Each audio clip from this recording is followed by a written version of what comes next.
Life is everywhere. Life is beyond origination. It's the starting factor for everything. The origination of life by the creation of focusing mechanisms for life to express itself through is one of the jobs of the Elohim, to present focusing mechanisms, and in the implementation of this, by the way, when I say the word focusing mechanisms, we are the focusing mechanisms, okay?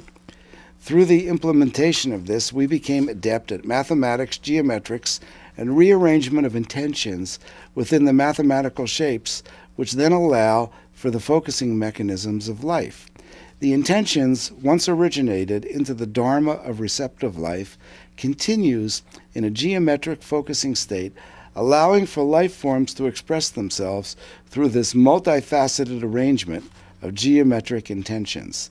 Now we go into much more discussion about that, how we are spinning vortexes. We're in the right show with vortexes. You know, when we talk about them, they become present in the room. Now if you can imagine this, they exist outside of time and space right now. And for anyone that's watching, they can have the ability to come in your space. And if you pay attention to the vibrations around you and you're feeling a shift in the vibration, some people that can see light can see the light. Some people can feel a tingling. Some people get goosebumps. That's some of the ways that people identify that they're here. And they don't come and they can't violate free will. So you have to ask them. When I learned how they worked, and you know, I'm having 5 years of conversations with them, I said, I've got to create circumstances that help people identify this energy in their space, because there's a huge amount of positive ramifications that occur not only for you, but for the ground you walk on and the people that are around you when you bring this energy into your space. Because what happens is it expands and it makes other people lifted. They don't even know what it is. You're walking around and you're changing the vibrations of the air around you. And people walk through that and say, wow, that feels good. And if enough people do that, we change this realm. We suddenly have a realm full of love and light. And unfortunately, that's been a really difficult thing to do, because it's very hard to get enough people doing that. One of the things that I've been doing is I asked when I would give a talk, I would notice this energy in the room, and people would say, wow, we never saw so much energy in a room.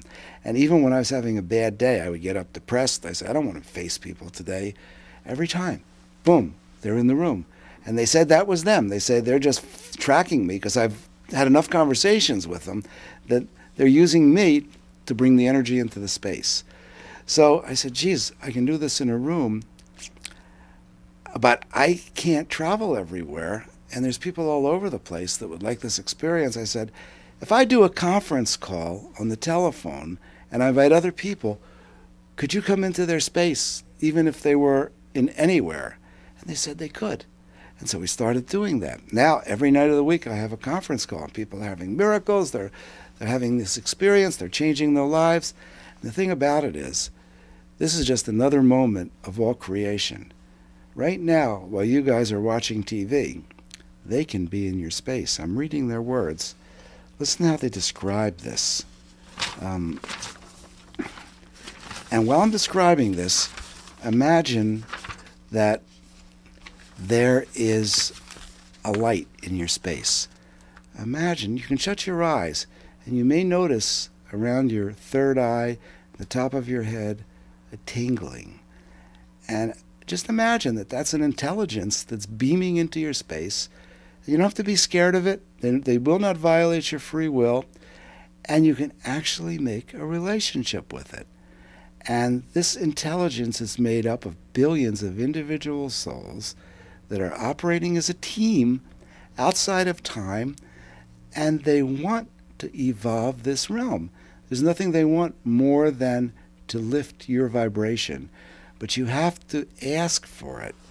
And I asked the question, how can an individual have some personal experience they are really having a connection with an interdimensional source such as the Elohim? What are the physical signals and evidence that would confirm they're having a connection? There can be a light appearing to the individual, surrounding and providing a loving space. It's a love light surrounding the individual, which the individual can sense. This is one of the first signs of connection. Secondly, if a person is directed to the light, an answer may form as if a thought in the seeker or asker. One must use discernment in accepting an answer.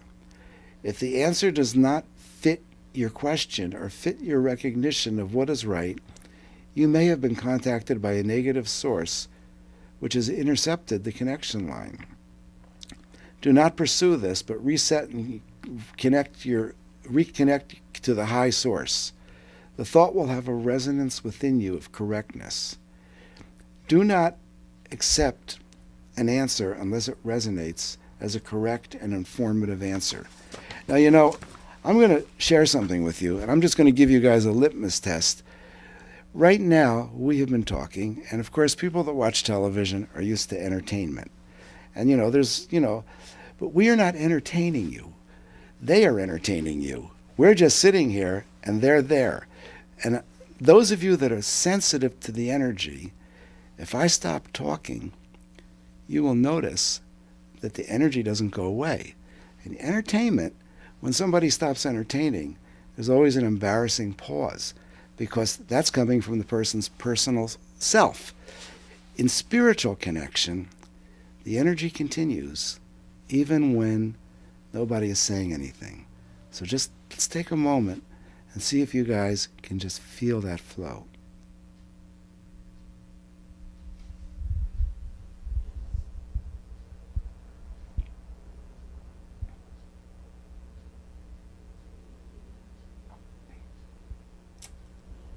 We could actually do that.